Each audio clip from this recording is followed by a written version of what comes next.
Gracias.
Okay, I think we'll go ahead and call the meeting to order. I guess this is our opportunity to, I think, take a high-level overview of our budget and have some discussion about what it is we're going to be considering and what we'll be deliberating before certification. And with that, I want to recognize Frank Marasco to go ahead and walk us through some of his notes and recommendations on the budget overview.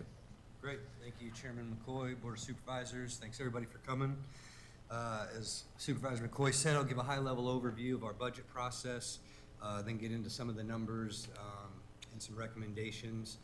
But I consider this to be pretty informal, so at any time, feel free to come up, stop me, provide feedback, questions, or you can wait till I'm finished. Entirely up to you.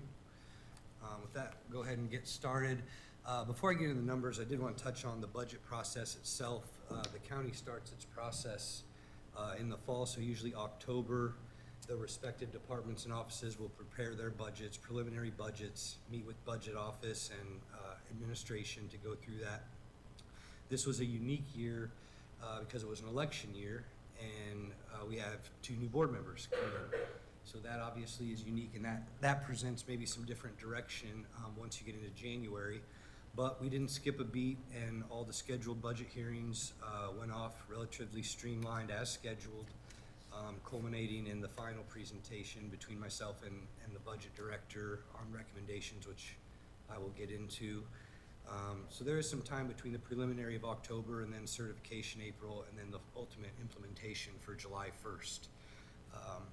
To give you an idea of what my directives were a few things. One, to maintain the level of service that Polk County residents have come to expect from Polk County, which is a high level of service.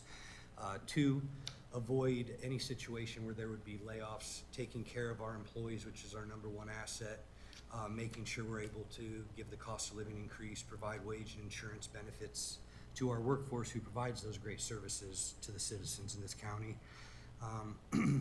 And then a couple other things which actually kind of counterbalance. One, reduce the tax levy. This board, this leadership really wanted to show that they're stewards, they're good fiduciaries of tax dollars, and they want to demonstrate that to the people they serve. So I had to calculate that in, which is challenging, along with House File 718, which I think many people are familiar with, capping the growth that local government is able to use for operational expenses. So that's had a negative impact across the board, and we're no different. So factoring all that in, it was a challenge, but I think it should be. I mean, we're public servants, it shouldn't be easy. But we were able to provide, which you'll see here, a balanced budget. Again, maintaining level of services, no layoffs, reducing the levy. With that, I'll go ahead and get into some of the numbers. As you see there, the recommended budget is approximately $365 million. The bulk of that is our operational expense of almost $86 million. 66% of that is staffing. So the bulk of that is our personal services expense. And then you'll see our debt service expense, $41 million. That's a lot of capital improvements, sewers, housing programs, courthouse referendum, and then $9 million of that is airport and Metro Waste Authority, which the county will be reimbursed on. Our capital expense of $23.5 million, half of that is the water, land, and legacy for conservation bond, and then there's also general services capital expense and public works capital expense. So when you think of all the buildings that we maintain, the roads that we maintain, concrete, asphalt, FF&E, carpet, everything is fit into there, maintaining all the buildings, the HVAC. And then lastly, you see the community economic development expense. Mostly that is the grants that the county gives out, and then revenue sharing with gaming revenue as well. So as I said, we did provide recommendations. When we provide recommendations, I should step back and when the budgets are prepared, they start with the allocation from the prior year, including base wages increases and insurance increases. Anything that a department or office requests in excess of that targeted amount, we refer to as a decision package, and we received over $6 million in requests.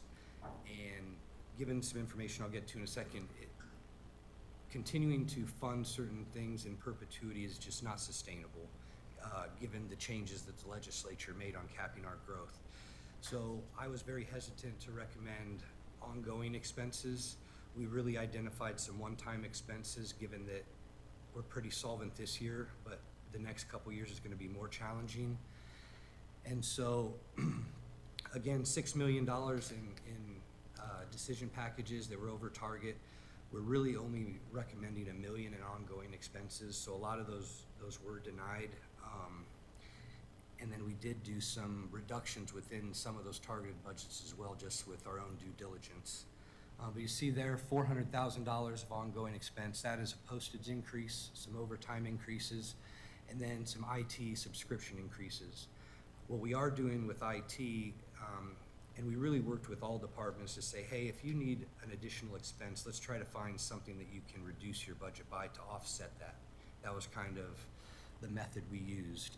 And as an example, IT is about $300,000 increased cost, but we were able to identify other subscriptions that either didn't have the return on investment we thought or weren't being utilized that are going to be eliminated, thus offsetting that expense. So Frank, Yes, sir. if back to the issue with IT, when they came before us, what was their, do you remember what their initial request was, and how have you been able to? So their initial request was based on historical trends, around 9% year-over-year increases. Okay. They had requested that be built in automatically to the budget. I did not recommend that. I don't like multipliers built into budgets. I think they should have to come year after year, present their case to you as a board. Okay. So they're not automatically getting additional funding. So I think initially it was 442, so you were able to trim that back then significantly. Yeah, and we're almost gonna fully offset that with eliminating some other existing subscriptions. Thank you. Yes. The 1.9 for one-time capital improvements and conservation storm cleanup. A large part of that is for capital improvement at the jail facility, the camera system that monitors and controls all movement throughout that facility was $750,000. It is necessary for operating that facility. And then the conservation storm cleanup, most of those funds should be reimbursed by FEMA and insurance, but we're just waiting to hear on both of those. We had to pay that up front, but hopefully that will be reimbursed. The 3 FTEs you see there, this is an example. Both these departments did a really good job, Public Works and the Health Department, identifying the need for the positions, but then they found ways to reduce their existing expenses to offset that, so it's neutral to the budget. The positions that I am recommending that weren't necessarily neutral are for the treasurer's office. I had been waiting on some extra data that I did receive. Human Resources has also recommended it. I think we can take a position, hopefully, to approve those, and they do have a lot of turnover, and because of that, you can see in year one how effective this increase in staffing is, and then because there's enough through attrition, you could pull that back. They have a plan in place. I think you give them an opportunity to see if it works to address their need. But I would reassess it after a year. And now, And we do expect that, and I've talked to the treasurer about it, that we do expect additional revenue from the treasurer's office as a result of these positions. And they'll have a 6-month training period from the time we say go to onboard the people, train them, get them fully operational, and then ready to go. yes, they had about 1.6 million in new revenue, and so that could go towards offsetting this expense. And they're never going to always have full-time employees there every single day. That's always been the issue, and I'm sure she showed that in her data. So it makes sense. Moving on to the other funds, you see $600,000 for ongoing, as for a phased approach for the auditor's office for voting poll pads, about $220,000 increase in risk management insurance. And then the conservation rental properties, that's actually a reduction in revenue that we're allowing them to keep to maintain those facilities. A little less than $100,000 for one-time law enforcement supplies. That is for the sheriff's office, for tactical gear for both the jail and then the officers that participate in MetroStar with Des Moines. That expense comes around about every 5 years, so it hit this year where they need to replace all their tactical gear. $800,000 is for an internal loan to Sleepy Hollow Enterprise Fund. I would like to use this not only for the public, but also, since I have you here, just for direction. I know Supervisor Hawkinsmith had mentioned conservation being one that, you know, he didn't want to support, and so I didn't know if that was something we should take another look at or review with conservation. So, yeah, I guess one of the things is what we're investing in Sleepy Hollow, we're doing inside an enterprise zone, and can you explain just kind of the theory behind how that would be repaid for the purposes of a economic enterprise zone? Well, so this is actually, what this would do is basically cover their operating losses. We have not yet worked out the details of how that loan is repaid. Okay. That is something that we are continuing to work on. So it would accrue against the enterprise, but with the understanding that when it becomes financially solvent, that it would repay the enterprise fund out of that zone. That is the idea that we propose. That's the hope. That's That's They're gonna have enough revenue someday when Sleepy Hollow is in operation and we get everybody working out there and it all seems to play out like we hope and dream it will be. That money's gonna be paid back. And Candy's here, I'm sure she's shaking her head, yes, that's the hopes and dreams that's gonna happen, but we don't know that. That's kind of, we've been pouring money into this, but we want it to work, obviously. Everybody wants it to work. It's a great asset, it's just, we're putting a lot of money out there. right. And dare I say, this probably won't be the only loan they ask us for, as they're going through their planning process now, right? Well, Yes. that's something we're gonna have to talk about and look at, because we can't just keep throwing money at them. I mean, at some point, the enterprise is gonna either have to stand on its own or cease to go forward with, I mean, because, and I think that's the time frame that I see for this being rolled out is all of 26 and all of 27 before it's fully, I mean, before all the equipment is purchased and it's up and operational, making snow with a workable ski lift. And I think, you know, so I think that's definitely something, if Supervisor Hawkinsmith doesn't want to invest money in conservation expansion, that's definitely what we're doing with this. So we should be having that discussion. We need a plan. We need a plan. And I know, and I can't, not too long ago, Rich came and we had a staff meeting about it, and his guy laid it all out about how this was all gonna work. Were you here then? I was here for the budget, and, yeah, I think I sat in the back. Yeah, okay. But machine doesn't work. I don't know if it's gonna work yet. There's a lot of things still hanging out there, so. And there's the new lodge that they're talking about. Right, but they're doing a capital campaign for that. So I think we need to have staffing on it Okay. before we say yes. I can set that up, absolutely.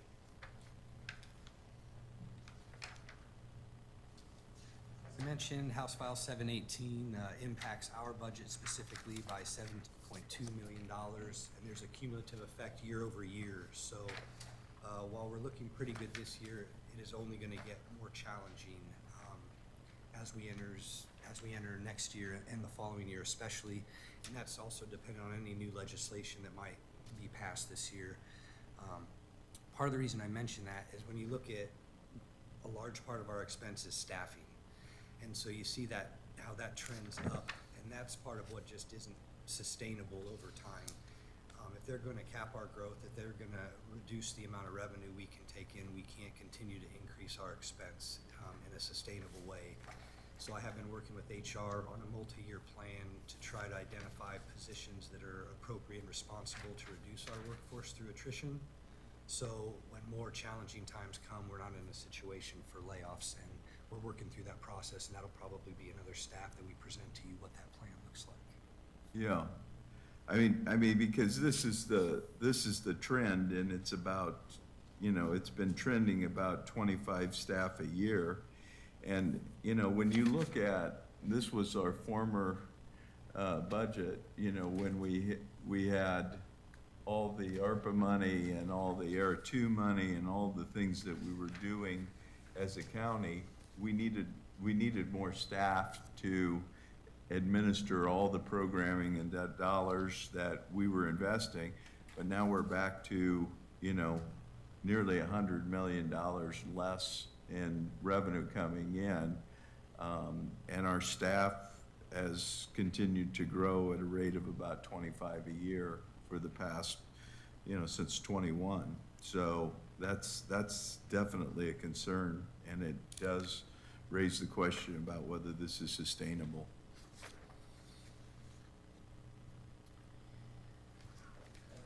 On the property tax, we are proposing a 10 cent reduction there across all funds. So it's 10 cents in the aggregate for that tax reduction. And again, I think that really demonstrates that this board is being good stewards of tax dollars and really making some tough decisions when it comes to this budget. Every homeowner will be receiving this property tax mailing. We wanted to present it here in part because it's confusing and really not accurate. I'll ask Deb Anderson, our Budget and Finance Director, to speak in a little more detail, and then we have a follow-up slide that I think presents a more accurate picture, and then also we'll direct you where to go with questions and how to understand this document. So one of the requirements of House File 718 is that a mailing goes out to every taxpayer in the county to indicate to them what our proposed maximum tax levy is for the upcoming fiscal year. And the Iowa Department of Management prescribes the form that we use for that mailing. This is what that mailing would look like. Part of that mailing assumes a 10% increase in the assessed valuation of a home. And because of that, in the items that are highlighted in yellow there, it appears that our levy rate, or the tax liability on a $100,000 home would increase by about 11.4%, despite the fact that we are reducing the levy rate by 10 cents. The reason for this is because of the assumption that the assessed valuation went up 10%. However, for 25-26, it is not, our tax base is not based on a reassessment year. So unless you've done some major home improvements, your assessed valuation on your home should remain constant from 24-25 through 25-26. And that skews what it's looking like here on this notice that goes out to the homeowners. So this is really misleading. But, okay, so when this is required by law, It is. I understand that the information is required by law, but is this presentation of the information what's required? Yes, this is the form that the Iowa Department of Management puts together, yes. Okay. And we can't, we asked if we could alter it to explain it, or Put an asterisk. put a QR code on it to like help drive people to correct information, and we can in no way alter this. This is a mandated mailing from the Iowa legislature, who knows best, and does not expect us to make any changes or any explanation, but we will be absolutely inundated with calls, and people will look at this and think they're going to see these types of increases in their property tax when that simply isn't the case. So this form is required. Is there anything prohibiting us from putting our own form in there since it's already going out? Yes, we They required prohibit, yeah, Department of Management. As well. yeah, they prohibit, They're you people. yeah. Nothing else. But, so this is the reality, right? The next one then? Yes.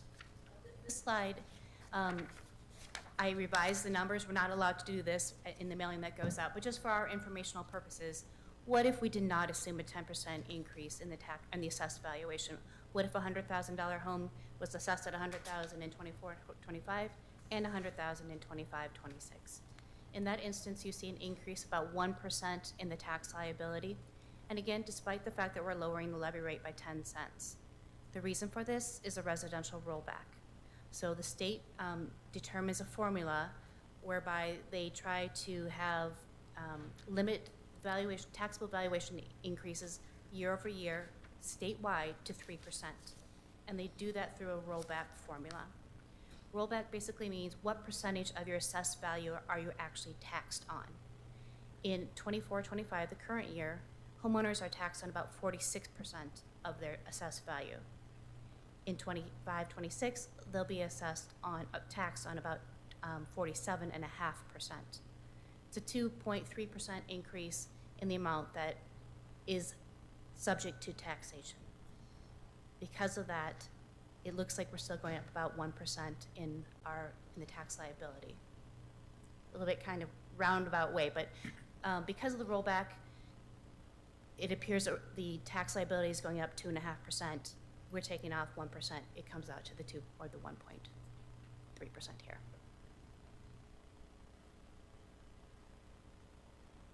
Any other Well, it's questions? clear as mud, isn't it? I guess this slide is better than the previous slide. That it is. So we can put this on our website, if anybody wants to look at it, Yes. try to understand it. The thing is that we will have a lot of calls that will come in as soon as this mailing goes out. And, you know, people will think that their rate is increasing, 11% or 12%. And, we're just gonna have to walk them through it again. So, individually, because, it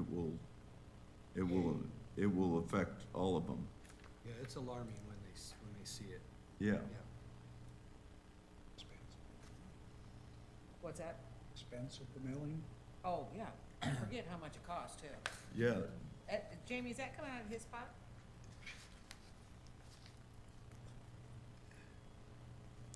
Yes, it's about $135,000 to $140,000. They are going to have a better website. Last year, remember, people thought this was a tax bill. So this year, they're actually going to have where their website's going to go and you can put your actual numbers in. So hopefully that'll help with some of the misinformation. But I do expect to have a lot of folks. We'll have our staff available again to walk folks through that come down for the hearing. They're gonna have the website is gonna say I can put my house in and see exactly what, Correct. oh, that's nice. And they mandate you can't do anything with it. We did reach out, Taylor, myself, we reached out. They want consistency throughout the state, so nothing can be added, because the minute we add something, then there's 914 other jurisdictions that want to add something as well. Thank you. Thanks, Jake. When does this go out? When is your mailing required to go out by? They'll go out in March. I think it's late March. There's some deadlines that are coming up, so you'll know when they hit. Thank you. I think it's March 15th according to the big slide. You go there next. But I would like to actually recognize Deb Anderson because she does a phenomenal job, as you know. But the public doesn't always see that, and we have great offices and departments that were really great to work through this process. And I've been on the other side, know how hard it is when you know you need something or think you need something and it gets denied. It is hard, but Deb and I have to take really a global look when we're putting this together, putting the recommendations together. But I do work here, but I'm also a citizen, and so I'm happy that some of you can see people like Deb Anderson, who does such a phenomenal job for Polk County. I think it's really important. Well, before we go to the next slide, I think those are the dates, Yeah. on your recommendations. So we talked about, the elected official, let's see. Mary Wells is gonna get whatever her decision package was, I believe. I don't have that all in front of me right now. It was the 5 FTEs. With the 5 FTs, which, didn't you want postage or something? She will get the postage as well. Okay. Yes. And the sheriff, I believe, is getting his car, armored car, The armored vehicle is being absorbed in the capital Whatever. vehicle expense. and some tactical equipment. And I noticed under capital improvements, we're doing some major work out there also, kitchen and all kinds of other stuff in the jail. Yes. Okay, so I don't know what that figure is, but it's a lot. So we've got, and Jamie's getting some iPads and something else. So what I don't understand is, we can't help the county attorney get subscriptions and some educational, whatever they wanted. It added up to $72,000. I need to see somebody's logic why we can't do that. I know she wanted a social worker. I can get my arms around that, it's an FTE. I'm not crazy about adding a social worker, but those other things that she wanted, I think it was $72,000. I'd like to know why she wasn't allocated those dollars. Sure. So the social worker one was because we were trying to avoid. I new FTEs. understand FTEs, But I got then, that. In addition to that, the due diligence really wasn't done on that piece. So for instance, I talked to Community Family Youth Services, that's their lane, and there wasn't any conversations there to see, is this redundant? Are you able to absorb these duties? So I just think there needs to be more work done before that's considered. The social worker. The social work. I got it. I understand the FTE part. And then It's the the other- yep. victim offender dialogue program, the travel training education, so her people can get the education they need to continue to do what they do in the county attorney's office, and then 22,000 for updated publications. It's not an unreasonable request, but as I went through line by line each budget, and this specific budget, they would have been able to absorb those costs year over year. And so I think they can continue to do that within their allocation. I don't think it merited providing additional funding. So nobody else could absorb postage? Postage is offset by revenue. So in our civil division for the sheriff's office, new revenue comes in when they serve papers, and so that fully offsets the increase in postage expense. And we couldn't move anything else in the capitals for the jail? Capital would be a different fund, so it's not an apples-to-apples comparison when you look at what general services is required We to just maintain move all the that stuff buildings. over there so he can get the equipment and do what he needs to do. I understand that part. I just think it's, seems odd to me that we can't afford a couple things for the county attorney's office. We could, I mean, honestly, that's one of the purposes of this discussion tonight is this is something we want to, is this something we want to look at? And is it something that we can find funds for? I A think. victim offender dialogue program is really important, I think, that she has started. I agree. It's a big deal. I agree. I think people need to be trained on what, there's always something new that happens, I think, to follow laws. I think that's a big deal. Publications, I don't know about those really, but the subscriptions, I just think the dialogue offender program and getting educated is something that we ought to consider. Jill and I went over and watched the The training, training The panel. the lunch and Panel, learn, right. the panel. And it does sound like a good program, and it will continue. This would just expand it Correct. and would train more people, and they would, right now, they're limited to how many of these they can do. I think they're around 800, if I recall. yeah, I can't remember, I think it's in here. But They're doing 30%, so this would help Right. more up there. Kimberly, do you want to jump in here, help us? I think you said here, this recidivism, You can come up, I think we've got people online, so it would probably help.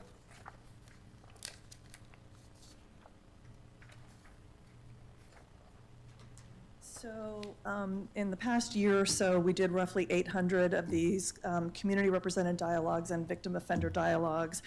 And we actually just today got some numbers together about just our prior 12 months of doing this, to the point that we've been able to track the at least early recidivism numbers. And just so you know, like the average general recidivism is about 34% in Iowa. That's within a 3-year period, though. About 34% of people involved in the justice system will get another charge.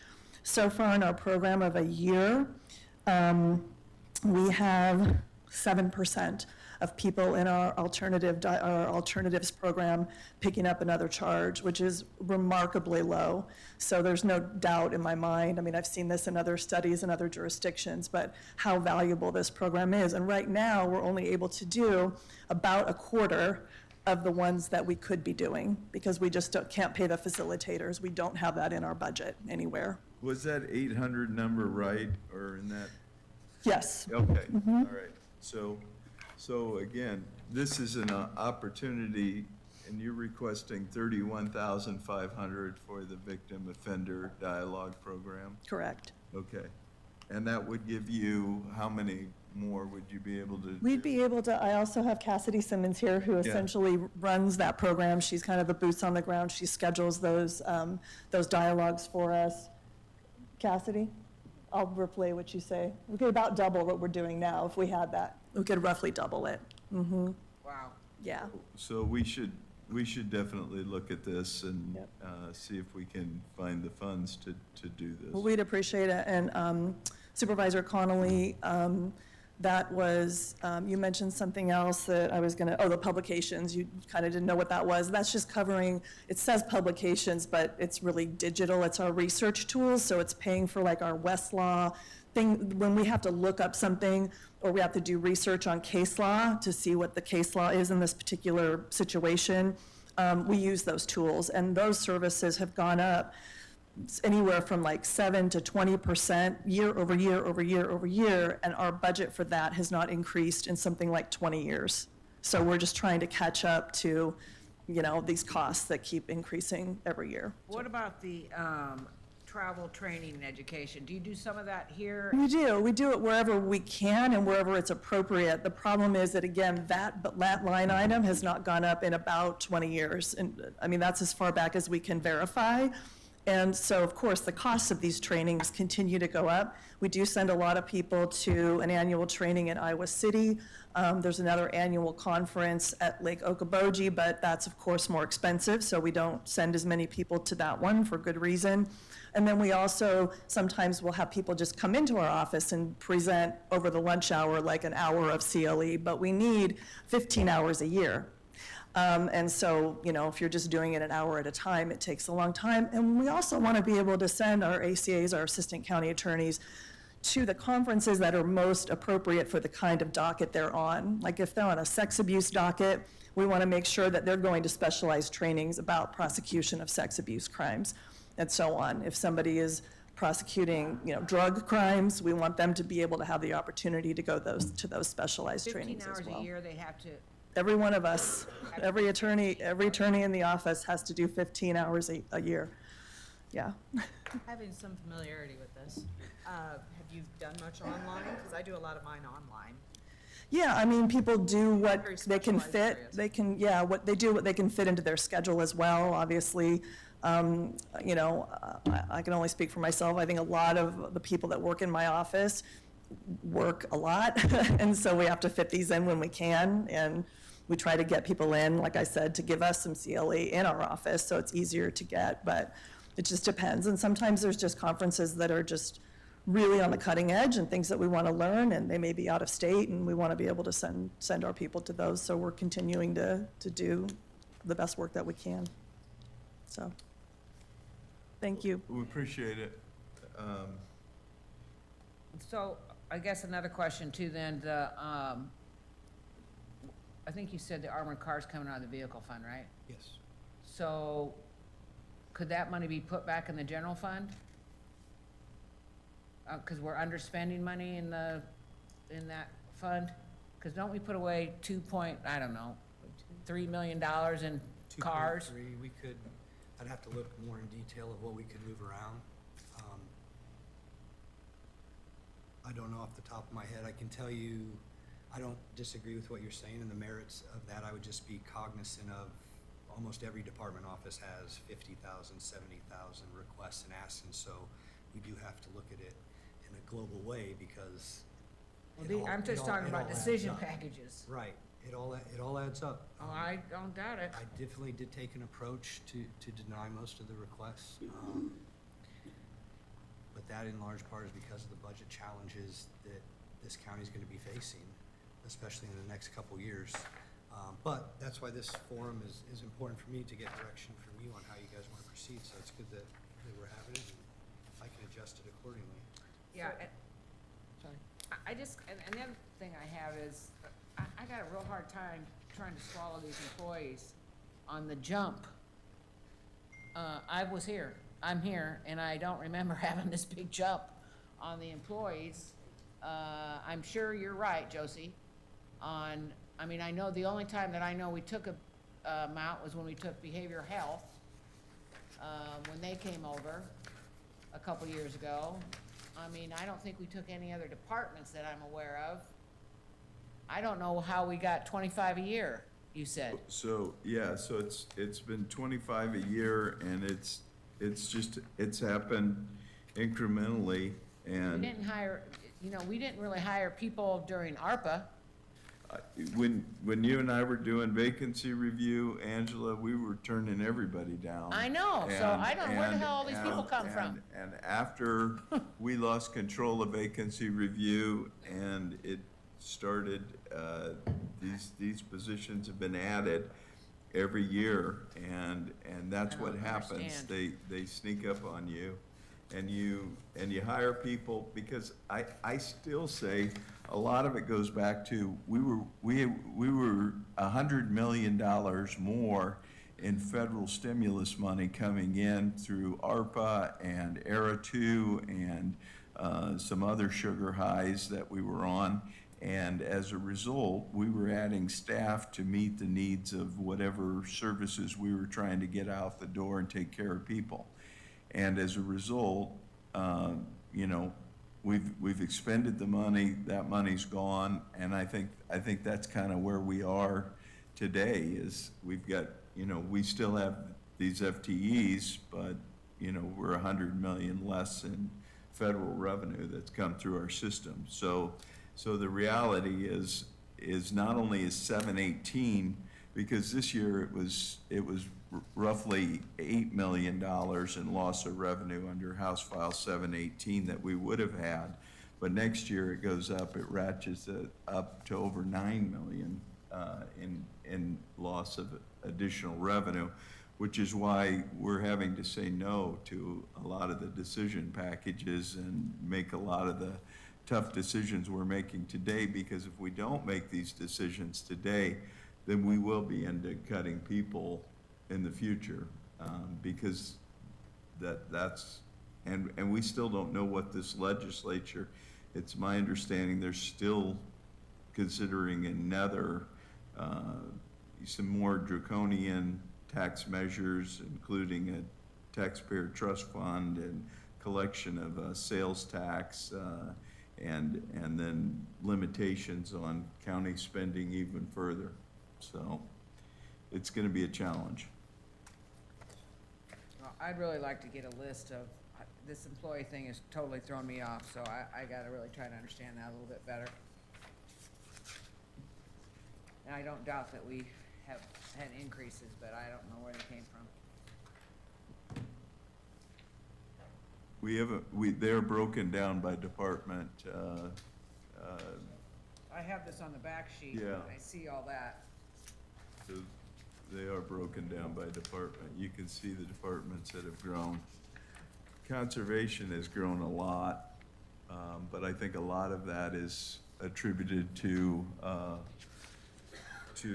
Sleepy Hollow and taking on that challenge. I hope that's a lot of part-time, Yeah, I'm assuming. I think these all represent full-time equivalents, so, Well, that's 34 in 1 year, yep, employees. yep. We went from 72 to 109 under conservation.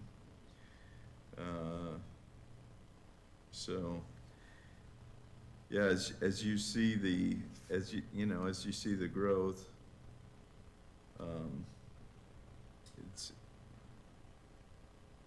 it adds up. Josie's ready.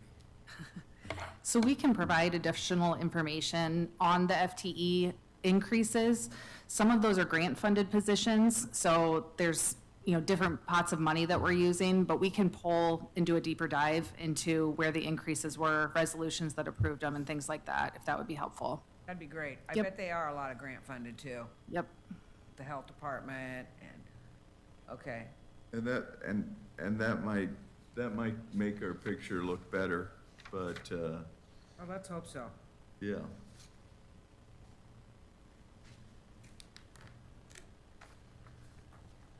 Mr. Chairman, Yes. just a question. Sure. What's the protocol for public input? So right now, I think we're just waiting for the administrator to finish up his position, or finish his presentation, and then I think we're gonna take Yeah. public comment and input at that time, so. But you finished just the remaining budget process with ultimate budget certification on April 22nd, but I don't really have anything to add, so I think now would be an Okay, appropriate time. Mr. Sears, you're in order. Well, I have a couple of questions to start. When you prepare your budget in relation to personnel, what vacancy rate do you apply? Or does your budget actually reflect the full funding of each of those positions for a year? So we, and Debbie speaks this too, we apply a vacancy factor of about 2%, 2.5% across all. And that reflects your turnover rate? Yes. The other question is, the major source of revenue is property tax collection. How much property tax will you collect this year? And under the new budget, how much will you collect? We have that. Yeah, I think we should have it. It's a good question. Well, because I see that you're reducing the tax rate by 10 cents. Correct.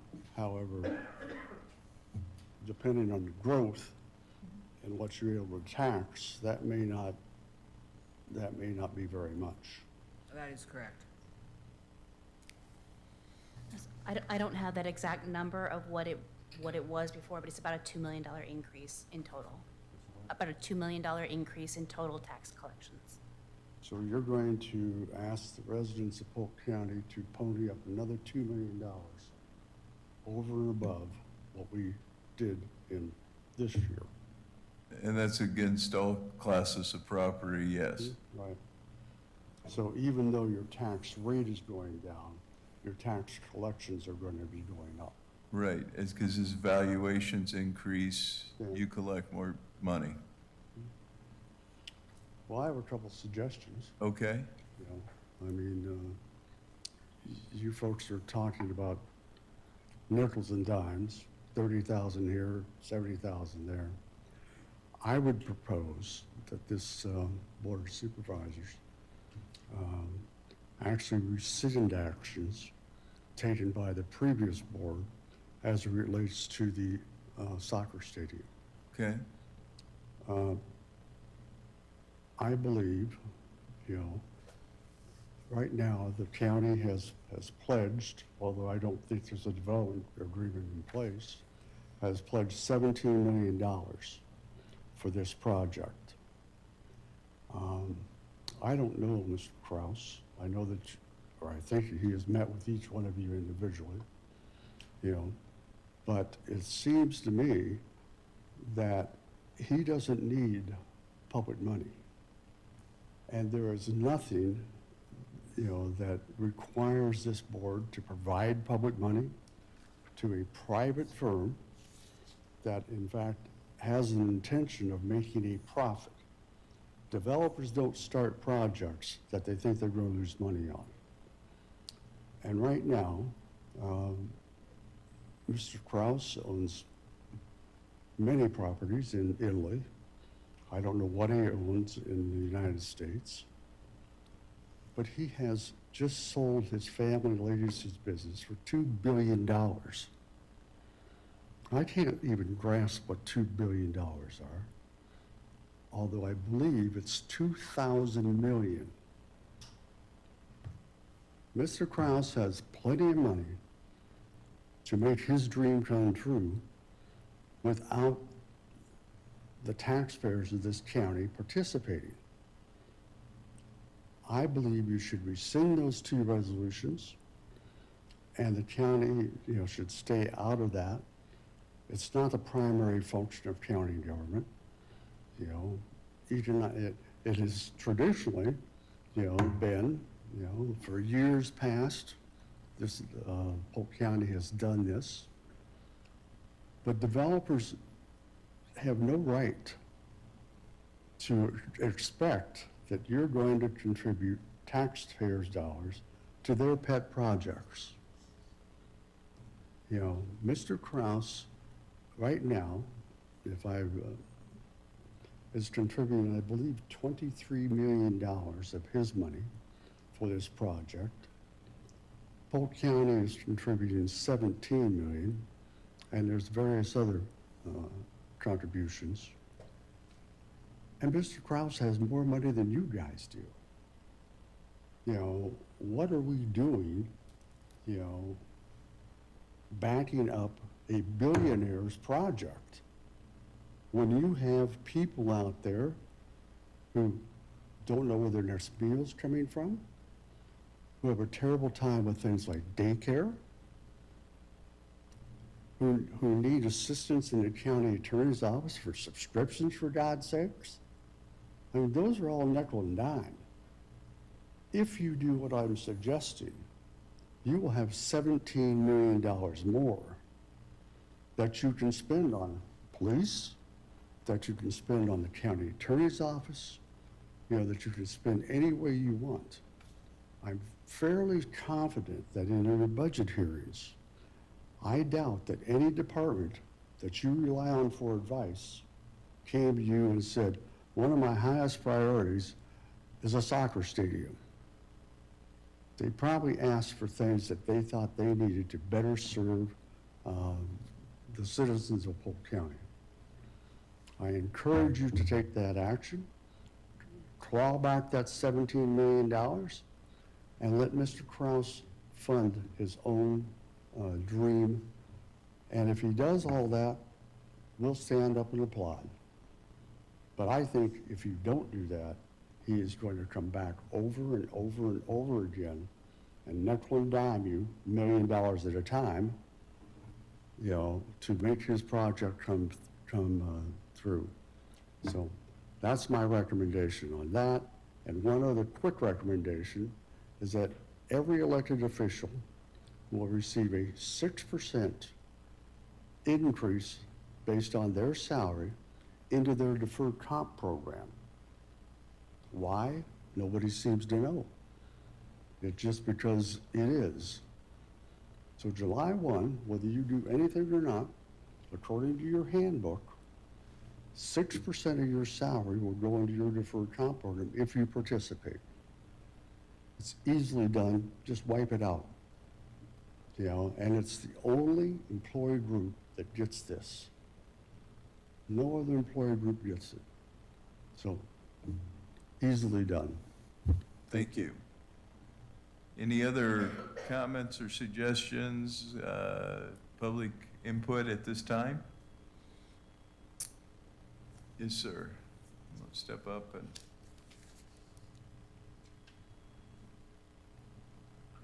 This seems like a good time to step in. You've just had the conversation with county attorney about the 7% recidivism, which is remarkable when you think about it. I think part of that is because I'm a volunteer with the Community Representative Dialogue. And so, so I get to meet with these offenders. I've met with about 140 so far, and in the past year.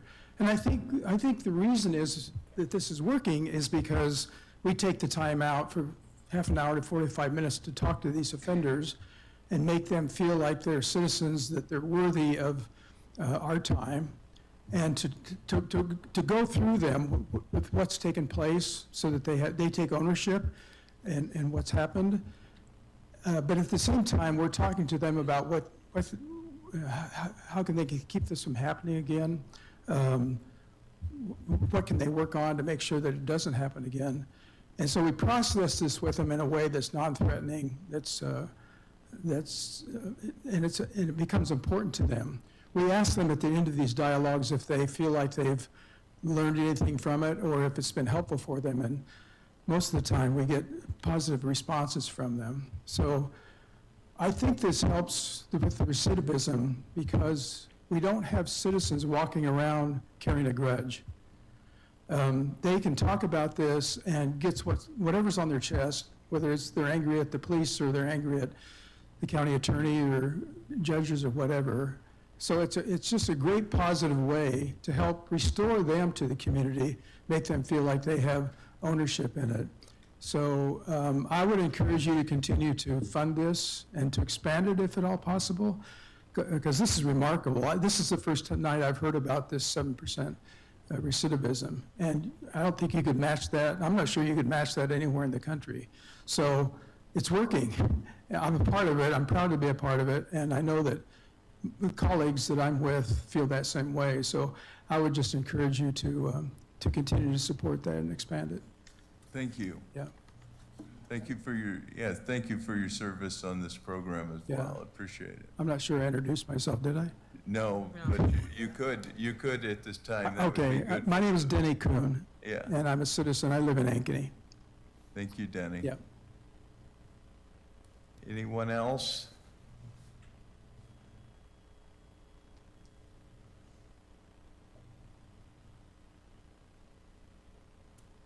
Hi, you're going to get a little run on the same topic. That's okay. I'm Ann Resarch, and I'm a mediator for the Polk County Attorney's Office.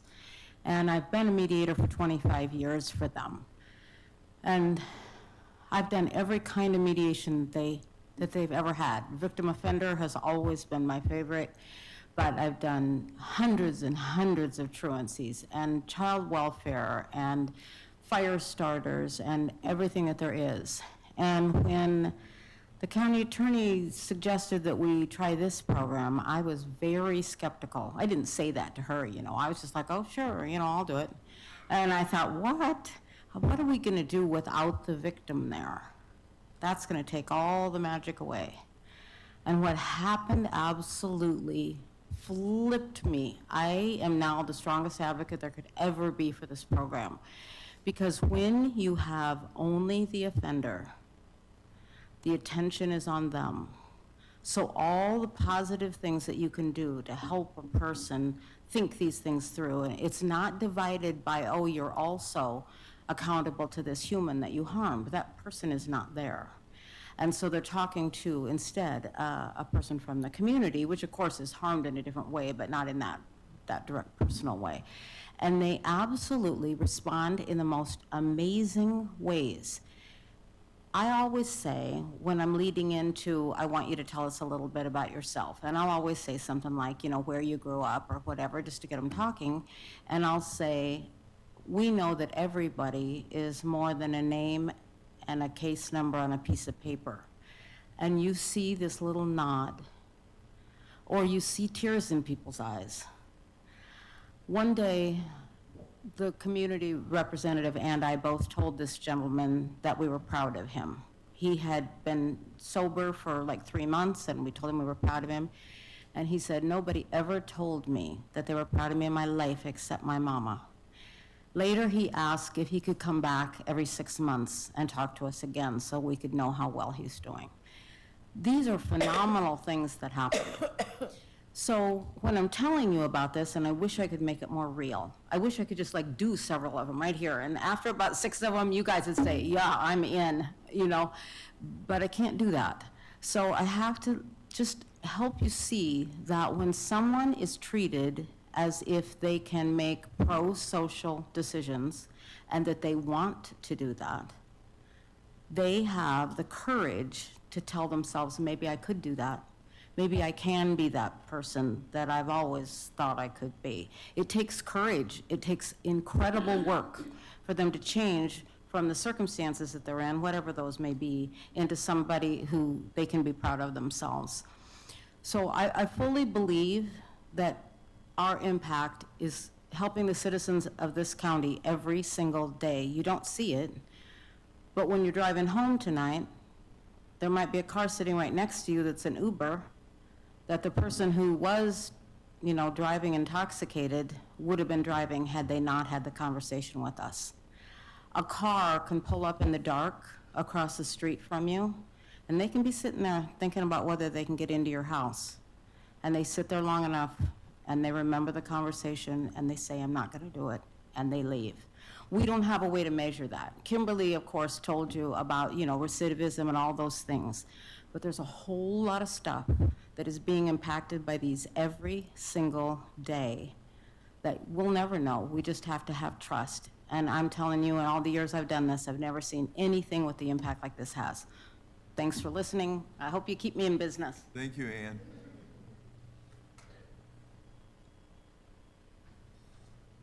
We're gonna hear a third. If Ann is a #1 fan, I am either equal to that or second. My name is Cindy Erickson, and I'm a resident of Polk County and also one of the volunteers for the Victim Offender Dialogues. I want to really thank you for the opportunity to speak about this program, and also for the support that you're currently providing through the attorney's office and the staff that help us to coordinate and arrange these conversations. I've done this for about 6 months, and I think I've done about 80 dialogues. And I really believe very strongly that we all find ourselves in very complex and difficult situations in our lives. And there are probably as many ways to see those situations as there are individuals involved in the circumstances. And whether a situation comes out positively or negatively, we all have our DNA on it, in some way. And sometimes just the opportunity to talk about that with someone and have them hear you can have a really powerful and positive effect. Just think of the times in your own life where you've had somebody just listen to your perspective. It doesn't happen very often. That, to me, is kind of the heart of this program. Offenders that have been referred to this process have the opportunity to relate their offense and the circumstances surrounding the situation to two individuals. That's usually a mediator, facilitator, and then also a volunteer. And we're there to listen without judgment and to help that individual take accountability for their actions, to think about the effects that had had on their own lives, others' lives, and the community. And my role there is to sometimes have a different set of eyes, maybe something they haven't thought about that is an effect on the community. So they get to see another perspective in addition to sharing their own perspective.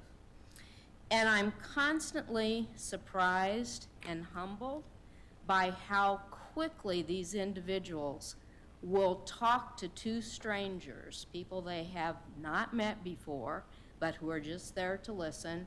They'll talk about their lives. They'll talk about the circumstances that resulted in an offense, how it's affected their lives and other lives. They just kind of magically open up. I wish you could experience that. Many times, this is the first time individuals have made a really bad decision that got them on the other side of the law. They didn't get up that morning thinking, I'm going to harm somebody, I'm going to go out and do something illegal. Something unexpected happened. And when that unexpected thing happened, they had an intense emotional response. And we've probably all experienced something similar in our own lives, that we reacted to that emotion rather than thinking through the situation.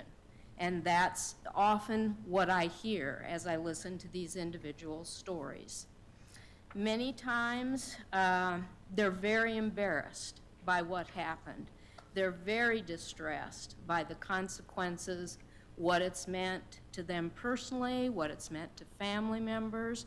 When they think more about the community impact, it's a very distressing situation. And that one experience is truly enough for them to know, I don't want to go there again. And then we help them think through, here are some things, they have their own solutions that they can talk about. Here's what I need to do to avoid having this happen again. As a volunteer, I also find surprises in every single conversation that I'm a part of, every dialogue that I experience. They help me to be less quick to judge others and to think about what their life circumstances may be. And even though I come with an open mind to every one of these dialogues, I know that I have some preconceived notions. And it might just be on what the offense is. It might be their age and the combination of those things. I have an idea about what I'm going to hear, and almost every time I'm surprised. I was wrong about what I thought I was going to hear. And what I hear is there's always more to the story, and I hear that in a very human way, and it really helps the individual to clarify what's happened and what they need to do differently, where things went wrong. I just have my personal experiences to assess the effectiveness of the program, and I can't tell you how impressed I am by what can happen in just 30 minutes of conversation. That's how long most of these dialogues are. The offenders express, they take accountability for what they have done. They process the harm that has been caused, and they talk about how they're going to be different, what they're going to do differently, so this doesn't happen again to them.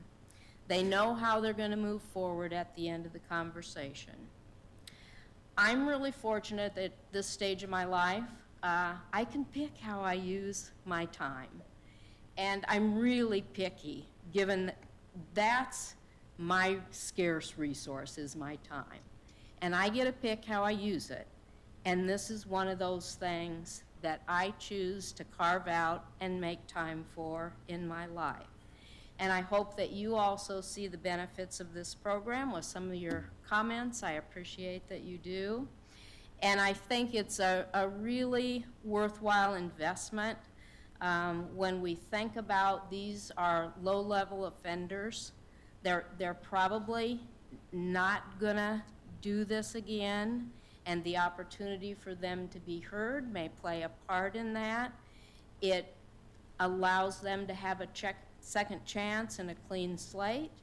It saves time from the court system and allows you to focus on maybe some higher level crimes and things that really need to take more time in the courts.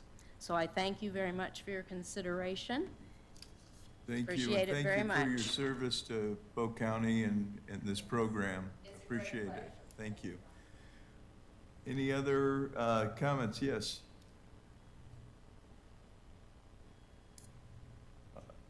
Art, you're going to be a short timer now. I hear you've announced your retirement. Only in the staff position. Okay. I'll continue with public policy on the board and executive committee. So I am Art Whitmack with the Taxpayers Association of Central Iowa.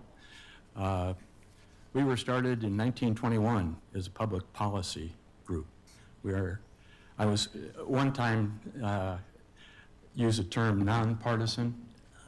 That's been corrected. We're bipartisan, and we're proud of that. We are not against taxes. One of our sister organizations is, and they proposed a flat increase of 2%. We just don't think that's makes sense. We had a hard time with 718, but the taxpayers in the state have said enough is enough. And when public entities are making increases in their budgets far in excess of what we are able to do personally, it starts to hurt. And we've heard about that. I commend Deb with her work. We've had the opportunity to work together on previous bond issues, which we have supported. We think your financial management system is excellent. But we do have a couple of questions. I'm wondering if indeed the information that is provided here with respect to departments on FTEs could also be provided by department as far as expenses, total expenses are concerned, so you can see what the trends are over years. It's very helpful to see the expenditures, and I think that additional clarification will help. I was intrigued, Greg, when you said we start with allocations from the previous year. I was brought up when I was in government with the concept of zero-based budgeting. And I brought that up at one of the other county meetings. And they said, oh, Mr. Whitmack, we do. We start with what we had last year and assume a zero increase. To me, that's not zero-based budgeting. Because if something is not necessary this year that was involved with the budget last year, it ought to be removed. So incremental additions from last year's budget, we think needs to be reviewed. We also have a heartburn with property taxes. The system in Iowa right now is convoluted. I have a wonderful conversation with the Polk County assessor, who gets a good deal of grief about tax bills with which he has nothing to do. We get rollbacks, we get equalization adjustments, we get all these things. And I will say that I do have an opportunity. I am prohibited from lobbying. My board will not let me go to the legislature and lobby on a specific element. Nevertheless, we do get questions and we do put out information. And I'm always amazed at the number of legislators that themselves really don't fully understand the property tax system. And in fact, what we're going to get in March is indeed misleading. And the one step that we did encourage and they listened to is at least get specific information on our own piece of real estate. It's just much too complex. So with the additional information on the expense side, it would also be helpful if we had additional information on the revenue side. So often what we see in these presentations is here's where the dollars are. This is where they're going. We'd like to see a little additional information, where they come from, and what's been that trend over years. And I think with that additional information, we can make our best effort at providing accurate information that is not skewed based on what somebody would like something to look like. We are spending a good deal of time with the Des Moines Public Schools. Reimagining education is a huge issue. We're spending a good deal of time with Des Moines. We talk about affordable housing, and yet we're increasing utility bills, property taxes, and things of that sort. We want to be part of the solution, not just the problem. And some of the things we'd like to do is bring together a group of citizens, those of you who are elected, and others, to see if there is something we can do more regionally. What are some of the things we can share? We were involved, or at least sat in on a wonderful conversation between the city of Des Moines and Des Moines School Board on things that they could do cooperatively. And I know MAC, the Metropolitan Advisory Council, I guess, the leaders of that organization, all of whom are publicly elected, are coming together to discuss things they can do regionally. And Angela, I think you're part of that. Correct. And we commend you in doing that.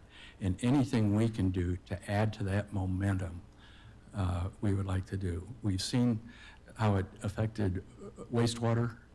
We've seen how it's starting to affect water. And we just think that there's some things we should be doing regionally. That's not to imply regional government. That went before the voters in the 90s went down in flames.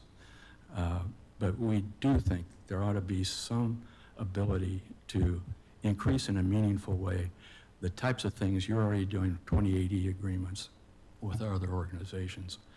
I probably went over my 5 minutes, but No, I commend you with what you're doing. I'm glad you brought that up, and actually, one of the discussions we did have that kind of grew out of this was discussion about more regional participation as we re-up the 2080 agreements related to emergency management, and I think that's one of the issues, but there's many issues out there like that this board needs to be engaged in, and I hope we can be, so. Speaking of that, that's put back in the budget, is that correct? Emergency management, because you had mentioned there was, I think that included some staffing, but that's back in the budget. It was never removed, so it's just an item for consideration when that 2080 opens up, to take another look at the per capita expense. That's 18 months down the road or so, is that right? Believe so. I think they would start sooner than that, probably less than 12 months, I'd imagine. I think they should start now, having those conversations with their stakeholders, the sooner the better, to have those conversations with the other municipalities. Well, I think you had a meeting, Yeah, I did. and did they pass that budget? We passed our budget, and the conversation is out there that because 2080 agreement is up by the beginning of their next fiscal year, those conversations are starting within the next few months to figure out what the new 2080 agreement will look like. So that they know going into the budget time for next year. Okay, and then I forgot to mention one other thing that I think sometime we're gonna have issues, and that's with Global Neighbors. I know that staffing was cut out of there, and not recommended anyway. And I think he has one, I think Mock is the only one, and maybe, is there another staffing there? We have 3 on the, I'm just getting really nervous. If we're gonna open that building, how are we gonna staff it? Eric Cool, Community Family and Youth Services. We have 3 positions on the books right now. That's Mock, and then Stephanie Morris, who runs Refugee Alliance of Central Iowa, and another one that we have kept vacant since it was approved because we don't have anywhere for them to staff it.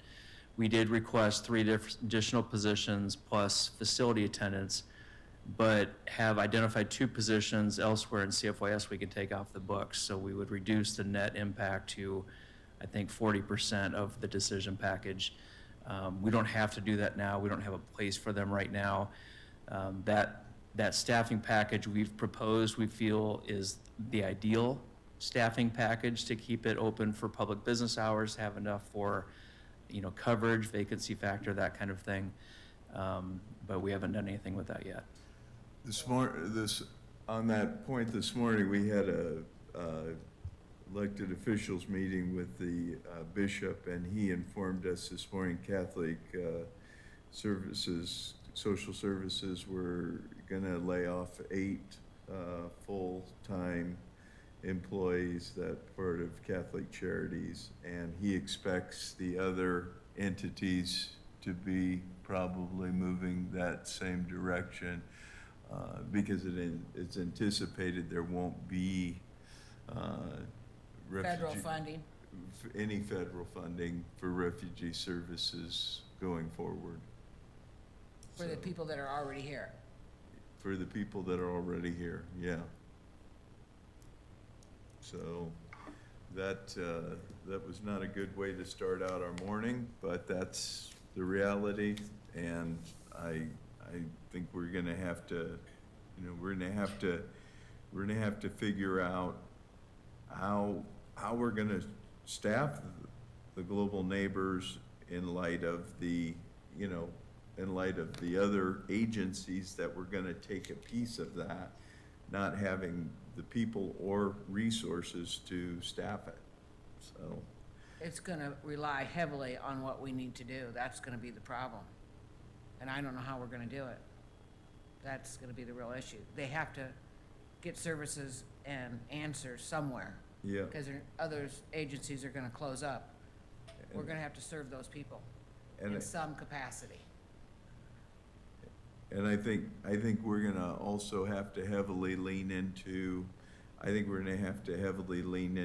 using the staff we have to train volunteers that could fill those roles in a volunteer capacity, and a lot of the things that we would normally depend upon paid staff to do, but then use the staff we have to do the ongoing training. But I don't even know, what that will look like, but some of those services can continue with paid staff. It's just gonna be, it's gonna just have to be right-sized in a way that is sustainable.